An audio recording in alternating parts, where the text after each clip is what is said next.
अस्सलाम वालेकुम स्टूडेंट्स, इंतहाई अहम टॉपिक आज हम पढ़ेंगे और वो है order of reaction. Order of reaction को सीखने से पहले आपको रिएक्शन के बारे में पता होना चाहिए। मैं आपको बता चुका हूं कि रिएक्शन क्या होता है, जिसमें रिएक्टेंट्स से मिलके प्रोडक्ट्स बनाने होते हैं, वो एक केमिकल रिएक्शन है। अभी भी हम किसी केमिकल रिएक्शन का ऑर्डर फाइंड करेंगे। स्टूडेंट्स, ऑर्डर 0 भी हो सकता है, 1 भी हो सकता है, 2 भी हो सकता है। आपके पास फर्स्ट ऑर्डर रिएक्शंस भी आते हैं, सेकंड ऑर्डर रिएक्शंस भी आते हैं, थर्ड ऑर्डर रिएक्शंस भी आते हैं। आपने ऑर्डर ऑफ रिएक्शन क्या है, ऑर्डर ऑफ रिएक्शन को डिटरमाइन कैसे करते हैं, ये सारी चीजें अभी के टॉपिक में सीखनी है। तो आइए हम सीखते हैं कि ऑर्डर ऑफ रिएक्शन क्या है। स्टूडेंट्स, ऑर्डर ऑफ रिएक्शन को सीखने से पहले मैं आपको एक केमिकल इक्वेशन से समझाता हूं। हमारे पास ये रिएक्टेंट है और ये प्रोडक्ट है, और रिएक्टेंट ए और बी है और प्रोडक्ट सी और डी है। ये ए और बी के साथ जो स्मॉल ए और स्मॉल बी हैं, ये रिएक्टेंट्स के नंबर ऑफ मोल्स हैं, और सी और डी के साथ जो स्मॉल सी और स्मॉल डी है, ये प्रोडक्ट के नंबर ऑफ मोल्स हैं। अब मैं इस इक्वेशन से ही आपको ऑर्डर ऑफ रिएक्शन समझाऊंगा। स्टूडेंट्स, ऑर्डर ऑफ रिएक्शन सीखने से पहले हमें लॉ ऑफ मास एक्शन की हेल्प लेनी है। लॉ ऑफ मास एक्शन की जो स्टेटमेंट है वो क्या है? The rate at which substance react, यानी कि वो रेट, वो स्पीड जिस पे सब्सटेंस रिएक्ट करता है, इज डायरेक्टली प्रोपोर्शनल। वो डायरेक्टली प्रोपोर्शनल है किसके? Product of active masses of reactants raised to a power equal to their number of moles in a balanced chemical equation। यानी कि हमारे पास लॉ ऑफ मास एक्शन ये है कि rate of reaction directly proportional है product of active masses of reactant के, raised to a power equal to their number of moles in a balanced chemical equation. अब देखें स्टूडेंट, इस equation का rate लिखते हैं। रेट ऑफ रिएक्शन क्या है? Rate of reaction is equal to K into concentration of A और उसकी पावर बन गई small A, concentration of B और उसकी पावर बन गई स्मॉल बी। अब आपने ऑर्डर ऑफ रिएक्शन लिखा तो ऑर्डर ऑफ रिएक्शन स्मॉल ए और स्मॉल बी का आपने सम लिख दिया। अब देखें, जो स्मॉल ए और स्मॉल बी हैं, ये एक्सपोनेंट्स के तौर पे एक्ट कर रहे हैं। पावर्स को आप एक्सपोनेंट भी बोलते हैं। तो हमने यहाँ पे जो पावर्स का सम था या एक्सपोनेंट का सम था, उसे ऑर्डर ऑफ रिएक्शन बोल दिया। इसका मतलब ये हुआ कि ऑर्डर ऑफ रिएक्शन क्या है? It is the sum of exponents. ये एक्सपोनेंट्स का सम है, sum of exponents to which concentration in the rate equation are raised, यानी कि जिनको रेट इक्वेशन में लिखा होता है। फॉर एग्जाम्पल देखें, ये हमारे पास रेट इक्वेशन है, रेट इक्वेशन है, और रेट इक्वेशन के ये एक्सपोनेंट है, और इन एक्सपोनेंट का जो सम है उसे आप कहते हैं ऑर्डर ऑफ रिएक्शन। एक और वे से मैं आपको समझाता हूं कि ऑर्डर ऑफ रिएक्शन क्या है। ऑर्डर ऑफ रिएक्शन है जी number of reacting molecules, reacting molecules की तादाद, whose concentration alter, जिसकी कंसंट्रेशन चेंज होती है as a result of chemical reaction. यानी कि जब केमिकल रिएक्शन होता है तो जो रिएक्टिंग मॉलिक्यूल्स हैं जिनकी कंसंट्रेशन चेंज होती है, उसे हम बोलते हैं कि वो आपके पास क्या है? Order of reaction. आपने थोड़ा सा अगर जज करना हो ऑर्डर ऑफ रिएक्शन को किसी भी केमिकल इक्वेशन की तरफ देख के, तो आप ऑर्डर ऑफ रिएक्शन नहीं बता सकते। क्यों नहीं बता सकते? स्टूडेंट्स, ऑर्डर ऑफ रिएक्शन जो है ये थ्योरेटिकली डिटरमिन नहीं हो सकता। Order of reaction is an experimentally determined value. Order of reaction जो है ये आप सिंपली किसी भी रिएक्शन को देख के नहीं बता सकते। जिस तरह से मैंने यहां पे लिखा ए और बी, इसका सम है, तो आप लोगों को लग रहा है कि A plus B that is order of reaction, but अगर ये इसका ऑर्डर ऑफ रिएक्शन है तो इट इज एक्सपेरिमेंटली डिटरमाइंड। ये मैंने जो लिखा है ये एक्सपेरिमेंटली डिटरमाइंड है। थ्योरेटिकली आप किसी भी केमिकल रिएक्शन का ऑर्डर नहीं लिख सकते। इस बात को ध्यान में रखना आप लोगों ने।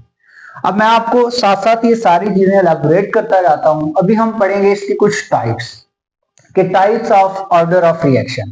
स्टूडेंट, स्टार्ट करते हैं जीरो ऑर्डर रिएक्शन से कि जीरो ऑर्डर रिएक्शन क्या है। जीरो ऑर्डर रिएक्शन वो रिएक्शन है जो मुकम्मल तौर पे इंडिपेंडेंट है, आजाद है। किस पे?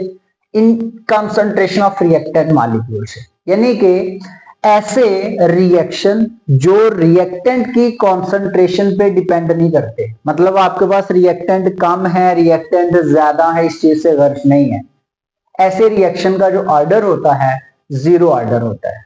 सही है। अब देखें, फॉर एग्जांपल मैं कहता हूं हमारे पास ए रिएक्टेंट है, ये मिलके प्रोडक्ट बनाते हैं। आपने रेट इक्वेशन लिखी, रेट इज इक्वल टू के ए की पावर जीरो। जीरो लिखने का मतलब है कि इस रिएक्शन का ऑर्डर जीरो है। तो जब ए की पावर जीरो है तो किसी भी वैल्यू की पावर जीरो हो जाए तो आंसर वैल्यू वन। तो ए की पावर जीरो का मतलब है वन, तो के को वन से मल्टीप्लाई करेंगे तो के रेट इज इक्वल टू के। अब ऐसे कौन से केमिस्ट्री में रिएक्शन है जो जीरो ऑर्डर शो करते हैं students? Photochemical reaction, photo means light, chemical reaction यानी कि ऐसे रिएक्शंस जिनमें चेंज आता है लाइट की वजह से, जिसमें रिएक्टेंट मिलके प्रोडक्ट बनाते हैं लाइट की मौजूदगी में, उन रिएक्शंस को कहा जाता है फोटोकेमिकल रिएक्शन। स्टूडेंट्स, जो फोटोकेमिकल रिएक्शंस हैं, जब तक आप लाइट प्रोवाइड नहीं करेंगे तो रिएक्टेंट प्रोडक्ट में कन्वर्ट नहीं होंगे। तो देखें यहां पे इंपॉर्टेंट फैक्टर क्या हुआ? लाइट। यहां पे इंपॉर्टेंट फैक्टर रिएक्टेंट्स नहीं है। तो जब इंपॉर्टेंट फैक्टर रिएक्टेंट्स नहीं है तो इसका मतलब है कि photochemical reaction are entirely independent of concentration of reactant molecule. ये रिएक्टेंट के मॉलिक्यूल के कंसंट्रेशन पे डिपेंड ही नहीं कर रहे। रिएक्टेंट के मॉलिक्यूल चाहे थोड़े हैं चाहे ज्यादा हैं, इस चीज पे तो ये डिपेंड ही नहीं कर रहे। ये डिपेंड कर रहे हैं सिर्फ लाइट पे। अगर लाइट होगी तो रिएक्टेंट मिलके प्रोडक्ट बना देंगे, अगर लाइट नहीं होगी तो रिएक्टेंट मिलके प्रोडक्ट नहीं बनाएंगे। तो ऐसे रिएक्शंस को कहा जाता है जीरो ऑर्डर रिएक्शन। दूसरे नंबर पे हाइड्रोजन और क्लोरीन है, इनको आप जितनी मर्जी अमाउंट में ले, जब तक सनलाइट नहीं है HCl नहीं बनेगा। तो ये भी इसका मतलब है कि ये रिएक्शन का जो ऑर्डर है ये रिएक्टेंट की कॉन्सेंट्रेशन पे डिपेंड नहीं कर रहा। स्टूडेंट्स, थर्ड एग्जांपल है एंजाइम कैटालाइज्ड रिएक्शन। ऐसे रिएक्शन जो प्रोसीड करते हैं in the presence of certain enzyme. बाज रिएक्शन ऐसे होते हैं जिनको मुकम्मल होने के लिए सिर्फ एंजाइम चाहिए, जब तक एंजाइम नहीं मिलेगा वो रिएक्शन प्रोसीड नहीं करते। तो enzyme catalysed reaction are also zero order reaction. तो जीरो ऑर्डर रिएक्शन आपने अंडरस्टैंड कर लिया होगा। अब हम बात करेंगे फर्स्ट ऑर्डर रिएक्शन की। स्टूडेंट्स देखें, डेफिनेशन एक याद रखेंगे, बाकी आपने खुद बनानी है उसी से।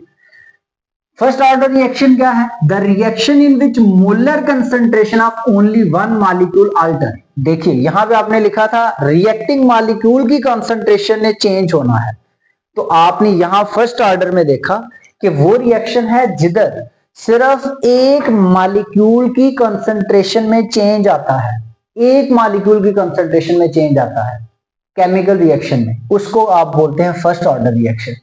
मैंने यहां मिसाल ली, मैथमेटिकली ए मिलता है और वो प्रोडक्ट, ए रिएक्टेंट है, ये प्रोडक्ट बनाता है, रेट इज इक्वल टू के इंटू ए की पावर वन। वन क्या है? ऑर्डर।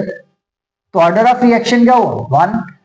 हमने तो इस इक्वेशन को देख के सर ऑर्डर बता दिया वन, बट स्टूडेंट्स मैंने आपको पहले बताया order of reaction is an experimentally determined value, it can not be determined theoretically. तो देखिए मैं एक एग्जांपल आपको समझाता हूं। नाइट्रोजन पेंटाऑक्साइड है, नाइट्रोजन टेट्राऑक्साइड में चेंज हुआ प्लस ऑक्सीजन में चेंज हुआ, रेट इज इक्वल टू के इंटू N2O5। हालांकि जो आपके पास एक्सपोनेंट बनने चाहिए वो 2 बनने चाहिए थे, ऑर्डर इस रिएक्शन का 2 आना चाहिए था, बट एक्सपेरिमेंटली हमने ये सीखा कि इस रिएक्शन का ऑर्डर 2 नहीं है बल्कि 1 है। सही है। मिसाल के तौर पे आपको पता है केमिस्ट्री में मैकेनिज्म्स हम पढ़ते हैं, मैकेनिज्म की इंफॉर्मेशन जो आपको मिलती है, किसी भी रिएक्शन ने कितने स्टेप्स में मुकम्मल होना है, ये इंफॉर्मेशन आपको मिलती है ऑर्डर ऑफ रिएक्शन से। अगर आपको ऑर्डर ऑफ रिएक्शन के कॉन्सेप्ट का पता है तो आपको इस चीज का भी आइडिया हो जाएगा कि ये रिएक्शन कितने स्टेप्स में मुकम्मल हो जाएगा। स्टूडेंट्स, जिस तरह ये आपको लगता है कि सेकंड ऑर्डर रिएक्शन है, बट हकीकत में ये फर्स्ट ऑर्डर रिएक्शन है।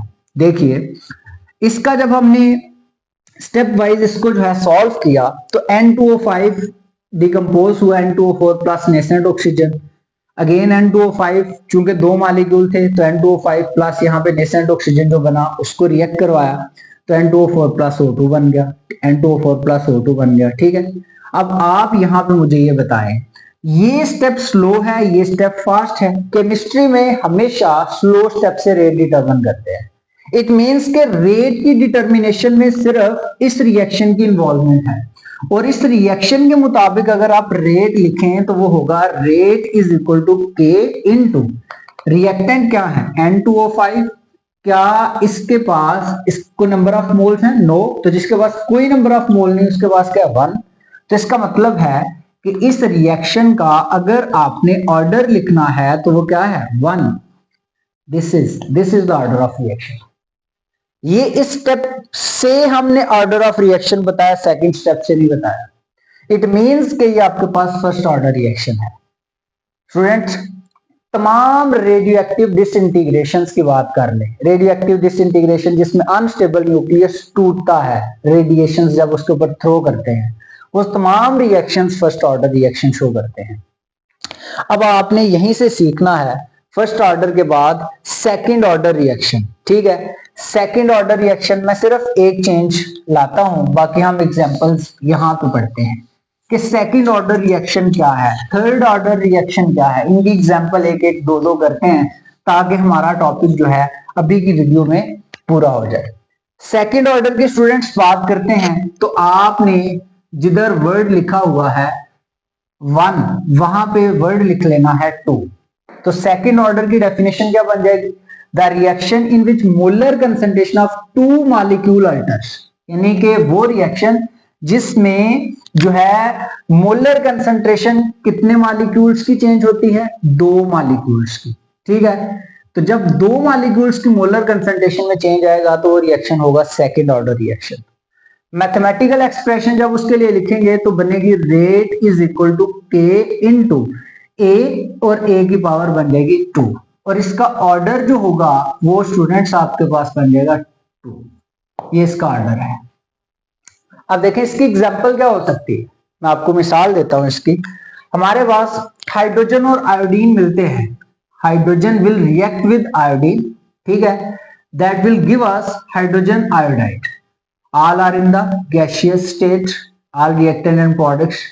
अब इसकी रेट इक्वेशन लिखो, तो रेट इक्वेशन लिखना आपको सिखाई थी लास्ट मैथ सेक्शन में कि the rate at which substance react is directly proportional to product of active masses of reactant. तो product active masses of reactant, active masses square bracket से रिप्रेजेंट करते हैं, और ये लें जी स्क्वायर ब्रैकेट, और ये आ गया जी आपके पास प्रोडक्ट एक्टिव मैसेज का।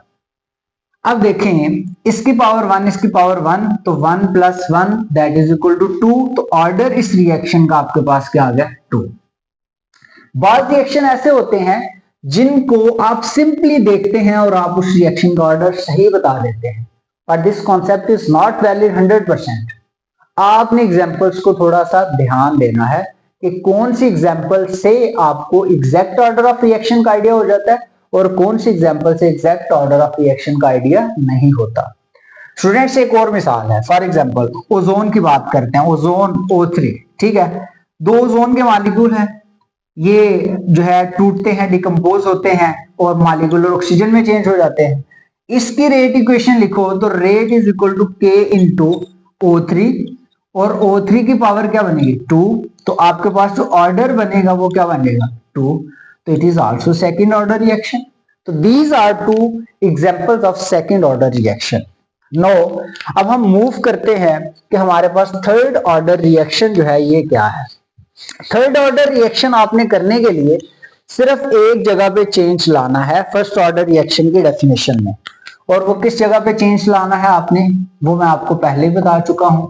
The reaction in which molar concentration of 3 reactant molecules alter, या 3 मॉलिक्यूल अल्टर, यानी कि वो रिएक्शन जिसमें कंसंट्रेशन चेंज होती है, मोलर कंसंट्रेशन चेंज होती है, कितने मॉलिक्यूल्स की? 3 मॉलिक्यूल्स की। ऐसे रिएक्शंस शो करते हैं थर्ड ऑर्डर, और उनको कहा जाता है थर्ड ऑर्डर रिएक्शंस। मैं इसकी एक मिसाल देता हूं।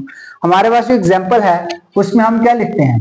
2FeCl3 + 6Ki, ठीक है, that gives us 2FeI2 + 6KCl + I2। Students देखें, इस इक्वेशन की अगर आपने रेट लिखना हो ना तो आपको इस के रेट से यूं लगेगा कि आपके पास, देखें पहले रेट इक्वेशन लिखते हैं, के इंटू FeCl3 इसकी पावर 2 और इसकी पावर Ki, और Ki की पावर क्या बन गई 6। तो एक्सपोनेंट का सम कर दें 2 + 6 8। सर आप तो थर्ड ऑर्डर रिएक्शन पढ़ा रहे हैं। तो स्टूडेंट्स मैंने क्या बताया, order of reaction can not be determined by simply seeing the reaction. आप रिएक्शन को देख के ऑर्डर नहीं बता सकते, it is an experimentally determined value. तो एक्सपेरिमेंट हमें ये बताते हैं कि हमारे पास इस रिएक्शन का ऑर्डर होगा 3।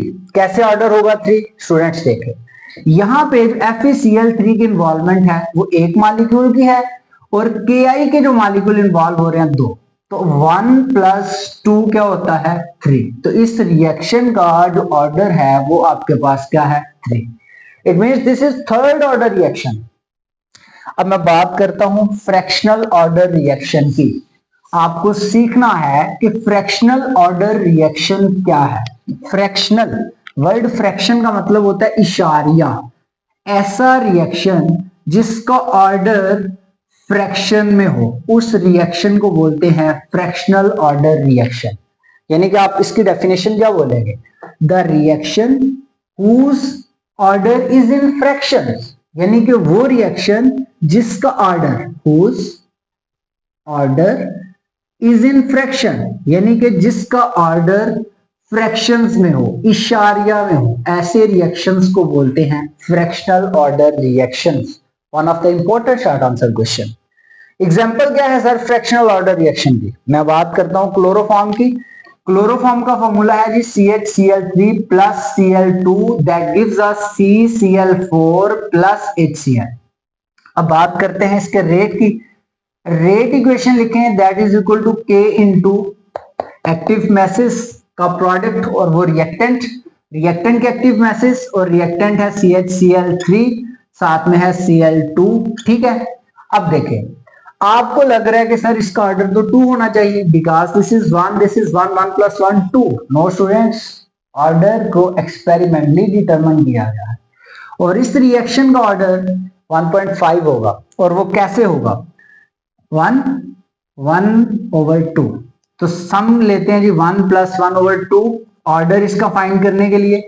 तो 2 इस कैल्शियम आ गया, 2 1 सा 2, 2 + 1 3 / 2 दैट इज इक्वल टू 1.5। तो इस रिएक्शन का ऑर्डर आ गया फ्रैक्शन में।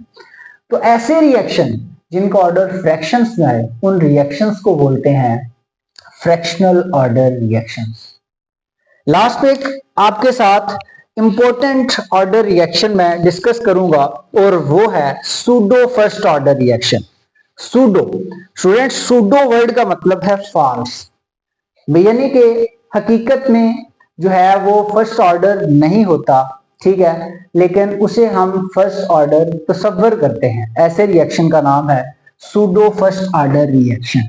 सूडो वर्ड का मतलब है फॉल्स, झूठा। सूडो फर्स्ट ऑर्डर रिएक्शन ये वो रिएक्शन है जो सॉल्वेंट की कंसंट्रेशन पे डिपेंड नहीं करता। ये एक बाई मॉलिक्यूलर रिएक्शन है, ये सिर्फ एक रिएक्टेंट की कंसंट्रेशन पे डिपेंड करता है और दूसरे रिएक्टेंट की कंसंट्रेशन पे बिल्कुल डिपेंड नहीं करता, उससे इंडिपेंडेंट होता है।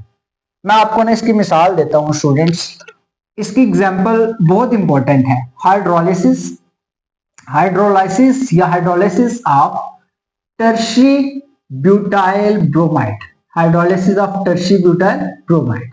टर्शी ब्यूटाइल ब्रोमाइड के हाइड्रोलिसिस करवा दो। Hydrolysis, breakdown in the presence of what is called hydrolysis. Hydrolysis of tertiary butyl bromide. ये देखिए जी हमारे पास टर्शी ब्यूटाइल ब्रोमाइड है, ये टर्शी ब्यूटाइल ब्रोमाइड, ठीक है, यहां पे आ गया जी टर्शी ब्यूटाइल ब्रोमाइड। हाइड्रोलिसिस करवानी है तो वाटर की मौजूदगी में होगी, तो आपने क्या किया, यहां पे Br की जगह पे OH लगा दिया, तो प्रोडक्ट बन गया आपके पास C के साथ 3 लग गए CH3, और यहां पे Br की जगह OH आ गया प्लस H, और Br इधर चला गया, क्या बन गया HBr। अब इसका रेट अगर लिखना हो, इस इक्वेशन का रेट लिखना हो, तो आप कहेंगे rate is equal to K into एक रिएक्टेंट ये, दूसरा रिएक्टेंट ये। लेकिन स्टूडेंट्स मैंने बताया सूडो फर्स्ट ऑर्डर रिएक्शन में जो ऑर्डर ऑफ रिएक्शन है वो एक रिएक्टेंट की कॉन्सेंट्रेशन पे डिपेंड करता है और एक पे डिपेंड नहीं करता। तो ये ऐसा रिएक्शन है जो सिर्फ टर्शी ब्यूटाइल ब्रोमाइड की कॉन्सेंट्रेशन पे डिपेंड करता है, और उसको आप यूं लिख सकते हो CH3 thrice CH3 thrice CBr। अब देखें ये आपके पास इसका जो ऑर्डर है ये क्या बनेगा 1। तो this is pseudo first order reaction. लगता ये था कि ये आपके पास सेकंड ऑर्डर होगा बिकॉज दो रिएक्टेंट है, but it is independent of the concentration of water molecule. तो this is the example of pseudo first order reaction. मिलते हैं नेक्स्ट वीडियो में। अल्लाह हाफिज।